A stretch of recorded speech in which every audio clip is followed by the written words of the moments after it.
Exercise 4.9 के अंदर next question 8th question है, if Zeba were younger by 5 years than what she real age, then the square of her age would have been 11 more than 5 times her actual age, what is her age now. तो उसकी present as हमें बतानी है, actual जो as है। तो मान लिया कि प्रेजेंट एज ऑफ द जेबा क्या है, एक्स ईयर्स है, हम लोग मान लेते हैं कि एक्स ईयर्स उसकी एज है। अब क्वेश्चन का क्या कहना है, यंगर बाई 5 ईयर्स, यानी 5 साल हम उसकी एज को कम कर दें, तो एक्स ईयर्स की है, 5 साल कम कर देंगे तो कितना हो जाएगा, एक्स माइनस 5। ये उसकी 5 साल पहले की एज आ गई, और ये कब से वाट सी रियल एज, यानी प्रेजेंट एज से उसको 5 साल कम कर लिया तो एक्स माइनस 5 आ गया। Then the square of her age, तब उसकी एज का जो स्क्वायर है वो क्या होगा, वुड हैव बीन, वो कितना होगा, 11 more than 5 times her actual as. तो एक्चुअल एज का कितना करना है, 5 टाइम्स करना है, ये इक्वल होगा किसके, एक्चुअल एज का 5 टाइम्स। तो एक्चुअल एज एक्स है, उसका 5 टाइम्स कर लिया, और मोर देन कितना है, 11, तो ये 11 कर दिया। तो वापस इसको समझ लेना, यंगर करना था 5 ईयर्स, और किससे करना था, then what she real age, actual में जितनी है उससे 5 साल छोटा कर दिया, और उसका क्या करना था, स्क्वायर करना था, स्क्वायर किया। Would have been 11 more than 5 times her actual age का 5 टाइम्स करना है, और 11 मोर देन और कर देना है, ये दोनों इक्वल होंगे।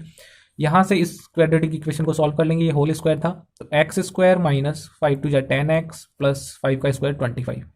इसको सॉल्व करने पर यह आ जाएगा, इक्वल में अपने पास है 5x प्लस 11, तो यहाँ से अपनी इक्वेशन बन जाएगी एक्स स्क्वायर, ये माइनस 10x है, और इधर अपने पास ये 5x है, इसको ट्रांसपोज करेंगे इधर, तो ये आ जाएगा अपने पास माइनस का 5x, तो ये माइनस 5x आ गया, प्लस का 25 है, और ये प्लस का 11 है, इधर आ जाएगा तो माइनस का 11 हो जाएगा, इक्वल टू 0।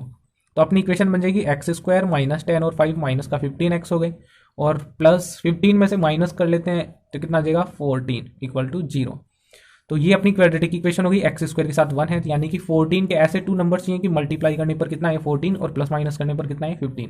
तो 14 और 1 ऐसे नंबर्स में ऐसा ही होता है, 14 को 1 से मल्टीप्लाई करेंगे तो 14 आएगा, दोनों को प्लस कर ले तो माइनस का 15, और ये नेगेटिव है तो दोनों ही माइनस के होंगे, तो माइनस का 14x और माइनस का ही x, तो माइनस के 15 हो जाएंगे, और प्लस का 14 इक्वल टू 0। तो इन दोनों में x कॉमन ले लेंगे तो यहाँ पर x माइनस 14 रह जाएगा, इन दोनों में माइनस 1 कॉमन ले लेंगे तो इधर x, ये माइनस ले लिया तो प्लस की जगह माइनस आ जाएगा, इक्वल टू 0। तो इन दोनों में ये सेम है, तो x माइनस 14 कॉमन ले लिया, और इधर कितना आ जाएगा x माइनस 1 इक्वल टू 0। तो या तो x माइनस 14 इक्वल टू 0 होगा, और x माइनस 1 इक्वल टू भी 0 हो सकता है। तो यहाँ से x की वैल्यू कितनी आ गई, 14 आ गई, और यहाँ पर x की वैल्यू कितनी आ गई, 1 आ गई। तो ये दोनों ही इस बार पॉजिटिव आंसर है, लेकिन x की वैल्यू 1 पॉसिबल नहीं है, क्योंकि 5 साल छोटा करेंगे तो वो नेगेटिव वैल्यू हो जाएगी, तो इस वजह से x की वैल्यू 1 पॉसिबल नहीं है। तो अपना करेक्ट आंसर क्या होगा, x इक्वल टू 14। ये वाली वैल्यू पॉसिबल क्यों नहीं है, क्योंकि 5 साल छोटा करेंगे तो ये नेगेटिव में चली जाएगी। तो x की वैल्यू यहाँ पर जेबा की जो एज है वो कितनी हो जाएगी, 14 ईयर्स।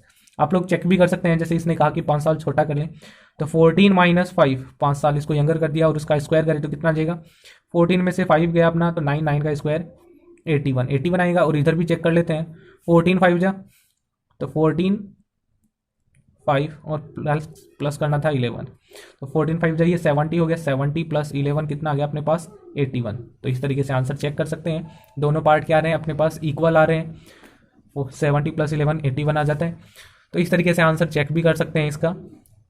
तो मिलते हैं नेक्स्ट वीडियो में, थैंक यू।